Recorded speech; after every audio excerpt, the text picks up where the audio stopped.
अस्सलाम वालेकुम, welcome to my YouTube channel zero to hero. आज हम बात करेंगे प्रोडक्ट डिस्क्रिप्शन राइटिंग के बारे में कि प्रोडक्ट डिस्क्रिप्शन क्या होता है। अच्छा, प्रोडक्ट डिस्क्रिप्शन जो है वो क्यों लिखना चाहिए आपको अपनी प्रोडक्ट्स के लिए।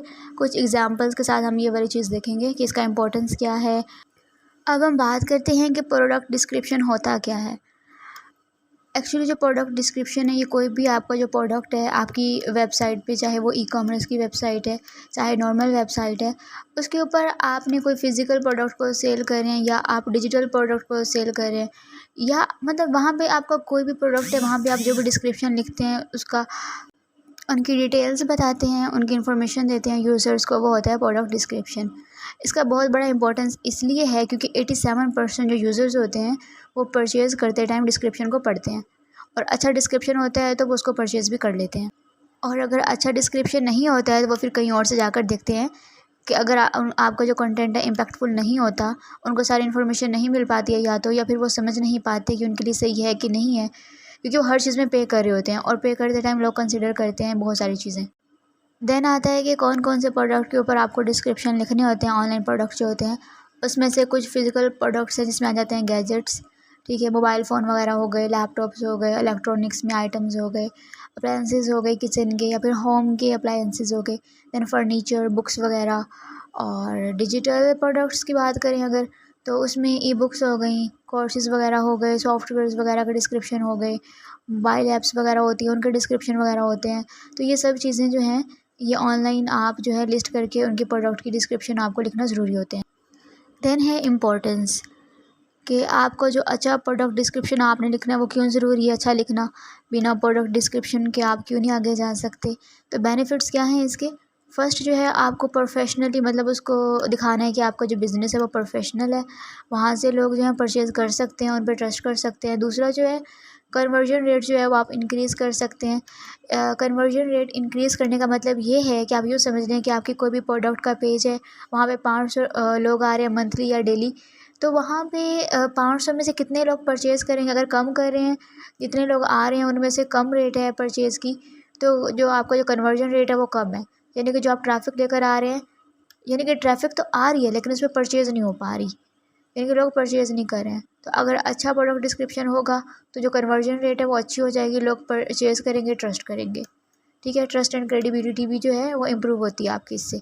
देन एसईओ के लिए भी अच्छा होता है, जैसा कि अच्छा कंटेंट लिखा आपने प्रोडक्ट डिस्क्रिप्शन में, वहाँ पे आपने टाइटल में कीवर्ड यूज़ कर लिए, बीच में आपने जो राइट कीवर्ड्स हैं वो कंटेंट में यूज़ कर लिए, उनकी रिसर्च करके, तो वो रैंक कर सकता है गूगल पे। जैसा कि समझ लें कि कोई आपके मोबाइल फ़ोन का एक प्रोडक्ट है अमेज़ॉन पे, तो आप सर्च करते हैं कि मुझे सैमसंग का ये वाला मॉडल चाहिए, तो वहाँ पे आप सर्च करते हैं, आपको लिस्टिंग शो हो जाती है गूगल पे, आप वहाँ पे क्लिक करते हैं और सारा डिस्क्रिप्शन वगैरह चेक कर लेते हैं। अगर आपको अच्छा लगता है तो आप परचेज़ कर लेते हैं।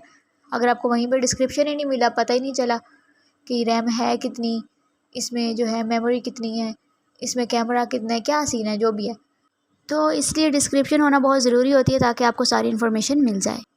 अब हम कुछ एग्जांपल्स देख लेते हैं कि अच्छे प्रोडक्ट डिस्क्रिप्शन कैसे होते हैं और जो मतलब बेकार से होते हैं उनमें क्या डिफरेंस होता है। फर्स्ट एग्जांपल आप देख लें यहाँ पर ना। अब यहाँ पर आप टाइटल देखें, एडिडास का उन लोगों ने अपना ब्रांड दिखा दिया, ठीक है। उसके बाद उन्होंने एक बहुत ही डिस्क्रिप्टिव हेडलाइन लिखी है एक ही, कि man spot inspired cotton polo T shirt.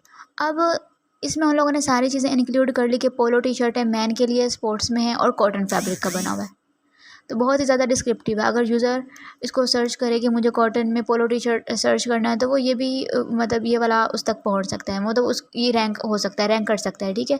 अगर वो स्पोर्ट्स के रिलेटेड सर्च करता है कि स्पोर्ट टी शर्ट, तो वो इसको भी रैंक कर सकता है। देन उन्होंने ये क्या किया है, साइड में उन लोगों ने यहाँ पे अपना यूज़र फ्रेंडली वे में बहुत ज़्यादा कुछ इन्फॉर्मेशन जो ज़रूरी थी दे दी। देन उन्होंने डिस्क्रिप्शन जो है बहुत ज़्यादा लंबा चौड़ा ऐसे टाइप नहीं लिखा कि 7-8 पैराग्राफ या कुछ ऐसा। उन लोगों ने सिंपली 3 लाइन्स में अपनी बात को बता दिया है। देन बाद में उन्होंने जो उसके साइज़ और फिट के बारे में वो उन्होंने बता दिया है।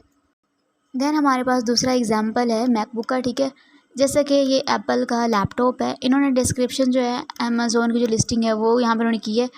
उन्होंने लैपटॉप का नाम दिखा दिया कि मैकबुक प्रो है फर्स्ट लाइन में, उसका स्क्रीन साइज़ दिखा दिया, उसका रैम, प्रोसेसर सब कुछ दिखा दिया, ठीक है। ये सब चीज़ें टाइटल में मिल जाती हैं यूज़र को। जिस हिसाब से कोई सर्च करता है कि जैसे मुझे मैकबुक 4 GB रैम वाला लेना है या 8 GB रैम वाला लेना है, या स्क्रीन साइज़ के अकॉर्डिंग कोई सर्च कर रहा होता है, या मतलब वैसे मोस्टली प्रोसेसर के हिसाब से ज़रूर सर्च कर रहे होते हैं लोग। तो उसका ये होता है कि ये जो है लिस्टिंग ये ऊपर ऊपर आ जाती है, ठीक है, शो होने में, चाहे आप अमेज़ोन पे डायरेक्टली सर्च कर रहे हो या फिर गूगल पे जाके सर्च करें। देन जो है उन्होंने यहाँ पर बहुत ज़्यादा यूज़र फ्रेंडली फॉर्म में मतलब बुलेट पॉइंट्स यूज़ करके कंटेंट को स्ट्रक्चर किया है उन्होंने।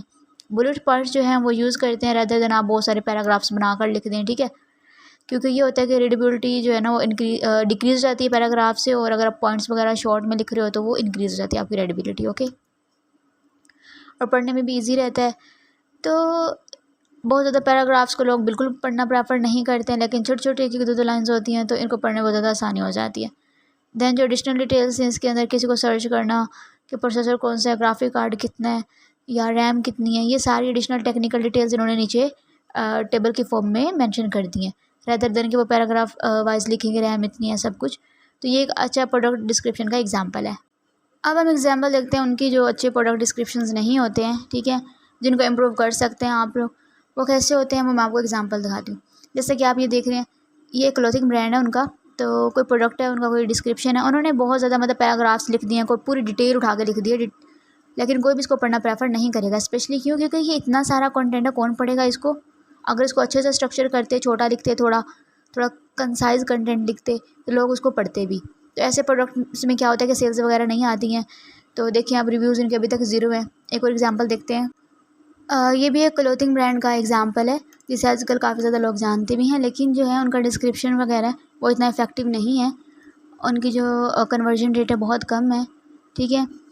तो यहाँ पे देखो इन लोगों ने कुछ भी नहीं दिया, इन्होंने बस अपना डिस्क्रिप्शन में इतना दिया है कि फैब्रिक कौन सा है, साइज़ कौन सी है, ये जो आपको बुलेट पॉइंट्स जो दिख रहे हैं बस इतना लिखा हुआ है कि 32 वहाँ तक का सही, लाइक 32 या 32-40 साइज़ किसके लिए, तो या 36-38, ये बस ये लिखा हुआ है और कुछ भी नहीं दिखाया इन लोगों ने। प्रोडक्ट डिस्क्रिप्शन है ही नहीं, कोई छोटी बुलेट पॉइंट्स भी नहीं उन्होंने ऐड की, ना उन्होंने कोई प्रोडक्ट का डिस्क्रिप्शन लिखा, कुछ भी नहीं लिखा। तो ऐसे प्रोडक्ट्स पे क्या होता है, लोग परचेज़ नहीं करते हैं यहाँ, अगर पसंद ही नहीं करते हैं ना, और रिव्यूज़ का सेक्शन भी नहीं है यहाँ पर। तो ये चीज़ें आपने बहुत ध्यान रखनी होती है, अच्छा प्रोडक्ट डिस्क्रिप्शन लिखना होता है, तो ये चीज़ें मैटर बहुत ज़्यादा करती हैं।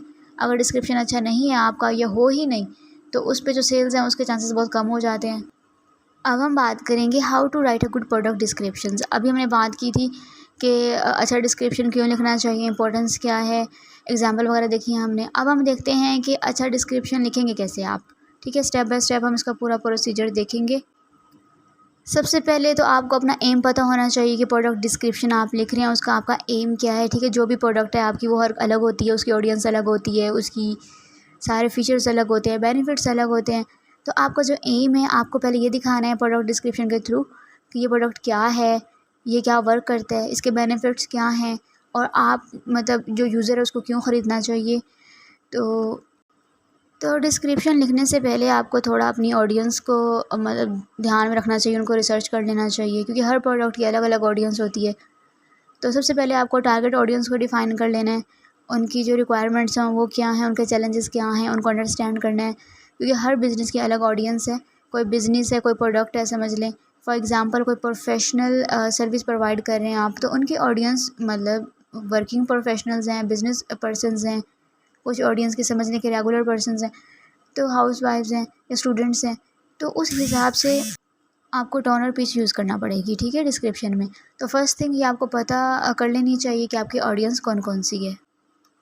देन आपको क्या करना है, आपको डिस्क्रिप्टिव हेडलाइन लिखनी है। जो आप हेडलाइन लिखते हैं उसमें छोटा सा मतलब यूज़ करके नहीं रखना है, आपको उसको थोड़ा डिस्क्रिप्टिव बनाना है, यानी कि बहुत सारी इन्फॉर्मेशन जो बेसिक इन्फॉर्मेशन है प्रोडक्ट की वो आपकी हेडलाइन में मिल जाए। फॉर एग्ज़ाम्पल हम मैकबुक एग्ज़ाम्पल ले लेते हैं, तो इसमें इन लोगों ने एप्पल मैकबुक का मतलब जो नाम था वो प्रोडक्ट का नाम यूज़ कर लिया, उन्होंने बाद में दिखा दिया कि ये कितने इंच का है, रैम कितनी है, प्रोसेसर कौन सा है, कलर क्या है, तो जैसे दिखा दिया सिल्वर कलर है और कोर i5, ठीक है।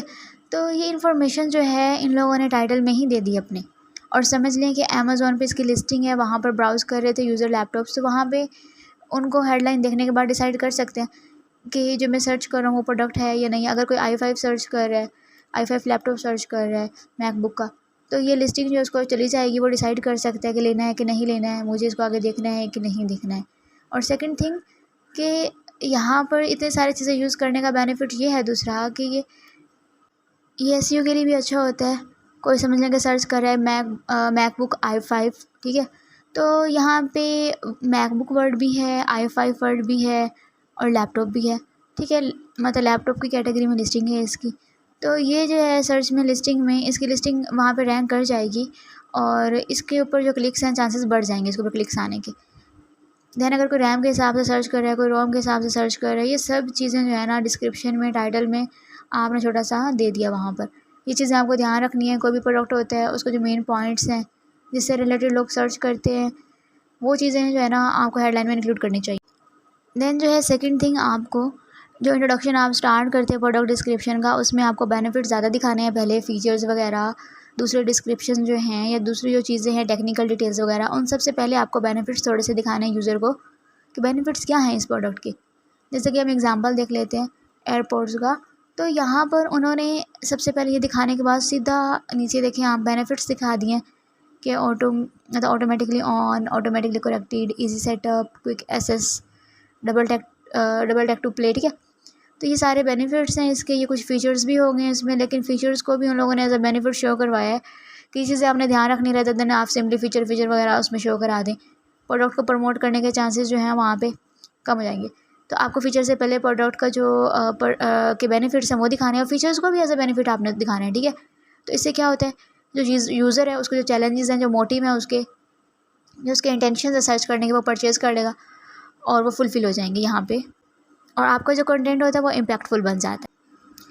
और फिर आपने यहाँ पर ये देखना है कि बेनिफिट्स और फीचर्स की जो लिस्ट है आपने प्रिपेयर करके रखनी है, यानी कि आपने उसको लिखना है प्रोडक्ट डिस्क्रिप्शन में, रेदर देन कि आपने बहुत सारा पैराग्राफ लिख दिया अपने डिस्क्रिप्शन में। वहाँ पे पैराग्राफ की फॉर्म में जो है फीचर्स आप दिखा रहे हैं या आप वहाँ पे बेनिफिट्स दिखा रहे हैं पैराग्राफ की फॉर्म में, तो जो वो चीज़ें हैं वो बहुत ज़्यादा रीडेबल कम हो जाती हैं। तो जैसे इन्होंने लिस्ट बना दी, जैसे ये प्रोडक्ट है अमेज़ोन पे, इन्होंने यहाँ पे पहले बता दिया उसके बेनिफिट्स क्या हैं, ठीक है, कि काफ़ी रिलीफ है, ये स्टडी मेमोरी फॉर्म है, ये फ़ीचर हो गया। देन मल्टीपर्पज़ है, ठीक है। उसके बाद कहने का मकसद ये है कि इन्होंने लिस्ट बना के उसको दिखा दिया, स्ट्रक्चर कर दिया अच्छे से, बेनिफिट और फीचर्स दोनों को मिक्स दिखा दिया। देन आपका जो कंटेंट है वो इजी टू रीड होना चाहिए। रीडेबिलिटी बहुत मैटर करती है कंटेंट में, चाहे कोई भी कंटेंट लिखें आप, उसमें रीडेबिलिटी का बहुत बड़ा रोल है। वरना जो यूज़र है वो प्रेफर ही नहीं करेगा, वो पढ़ेगा ही नहीं, यानी कि जो आपका कंटेंट होगा वो फिर मीनिंगफुल नहीं रहेगा जब उसे कोई पढ़ेगा ही नहीं। तो रीडेबिलिटी बढ़ाने के लिए आपने ये चीज़ें ध्यान में रखना है कि जो आप सेंटेंसेस यूज़ कर रहे हैं वो छोटे छोटे होने चाहिए, ठीक है। 10-10 वर्ड के सेंटेंसेस आप यूज़ करो मैक्सिमम, या फिर कोई सेंटेंस आपको लगता है बड़ा है तो मैक्सिमम 12, 13, 14 पेज तक चला जाए। ज़्यादातर जो सेंटेंसेस हों वो शॉर्ट होने चाहिए। जैसा कि इसमें एग्जांपल देखें, यहाँ पे एक कैनन का कैमरा है, तो इसमें उन लोगों ने मतलब 10-10 वर्ड के मुश्किल से सेंटेंसेस हैं। तो दूसरा उन्होंने प्रॉपर्ली इसको स्ट्रक्चर किया है, बुलेट पॉइंट्स यूज़ किए हैं, हर पॉइंट के उन्होंने बुलेट पॉइंट्स यूज़ किए रदर देन के एक बड़ा सारा पैराग्राफ बना दें। तो अब ये पढ़ने में आसान हो रहा है क्योंकि उन्होंने बुलेट्स बनाई हैं उसकी।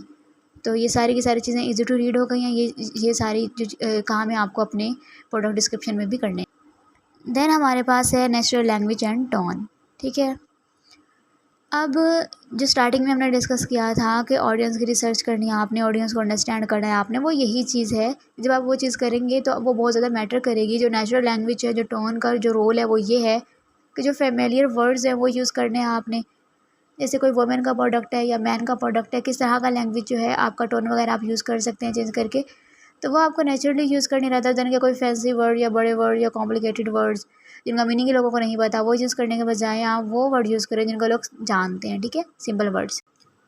देन आपको लास्ट में एडिशनल इन्फॉर्मेशन देनी है जिससे यूज़र को मतलब बेनिफिट्स और फीचर्स वगैरह जो मेन पॉइंट्स थे वो डिस्क्रिप्शन में दिखा दिए ऊपर। देन आपने एडिशनल इन्फॉर्मेशन, यानी कि किसी को एडिशनल इन्फॉर्मेशन चाहिए, जैसे कि डिसाइड कर लिया यूज़र ने कि ये मेरे लिए है प्रोडक्ट, मैं परचेज़ कर सकता हूँ, लेकिन बाकी कोई क्वेश्चन रह गया उसका, कोई एडिशनल इन्फॉर्मेशन वो देखना चाह रहा है, तो आपने लास्ट में दिखा देनी है। जैसा कि मैकबुक वाला एग्जांपल ही है, तो लास्ट में उन्होंने एडिशनल इन्फॉर्मेशन दिखा दी कि मैन्युफैक्चरर कौन है, इसका मतलब बैकग्राउंड क्या है, वेट क्या है इसका, ऐसी चीज़ें जो है ना वो लास्ट में प्रेफर करें। जैसे प्रोडक्ट का वेट है कितने ग्राम का है, ठीक है, कितने किलोग्राम का है, तो ये आज का नेम क्या है, क्या क्या इसमें इंक्लूडेड है, ठीक है, उसमें चार्जर है इसके साथ, ये क्या है, मतलब उसकी नेट क्वालिटी कितनी है, ये सारी चीज़ें ना आपने एडिशनल इन्फॉर्मेशन में इंक्लूड कर देनी है।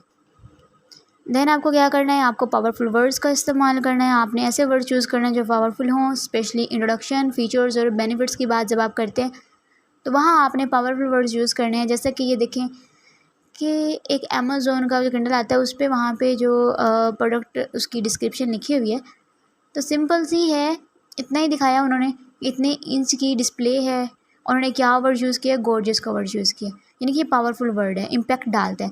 Then thinnest, lightest, fantastic, perfect, तो ये जो चीज़ें हैं, ये वर्ड्स हैं, ये डिस्क्रिप्शन में उन्होंने डाल दी। ये क्या होते हैं, पावरफुल वर्ड्स हैं, इम्पैक्ट डालते हैं यूज़र के ऊपर। और जो सुपरलेटिव डिग्री वाले होते हैं वो हमेशा इम्पैक्ट डालते ही डालते हैं यूज़र पे। मतलब हमेशा गूगल पे लोग क्या सर्च करते हैं, कोई भी चीज़ सर्च करते हैं ना, बेस्ट टॉप उसके साथ लिखते हैं वो, ठीक है, वैसी चीज़ें सर्च करते हैं। ये पावरफुल वर्ड्स होते हैं, ये चीज़ें आपको अपने डिस्क्रिप्शन में भी इंक्लूड करनी चाहिए इम्पैक्ट बढ़ाने के लिए। देन नेक्स्ट आपको एसईओ करना है इसका। आपका प्रोडक्ट डिस्क्रिप्शन है, आपने उसको सर्च इंजन के लिए ऑप्टिमाइज़ करना है ताकि जो गूगल पे सर्च कर रहा है उस प्रोडक्ट को या उसके बारे में, तो वहाँ पे लिस्टिंग जो है आपकी प्रोडक्ट की वो रैंक कर जाए। उसके लिए आपको बड़े प्रॉपर कीवर्ड रिसर्च करने हैं, यानी कि प्रोडक्ट आपने देखना है कि प्रोडक्ट के ऊपर लोग कौन से कीवर्ड सर्च कर रहे हैं। जैसे कि एग्जांपल में हम देखेंगे, वायरलेस ईयरफोन का एक एग्जांपल है, तो वहाँ पे लोग सर्च करते हैं इसको wireless earphone, Bluetooth wireless earphone या फिर वायरलेस ईयरफोन विद माइक।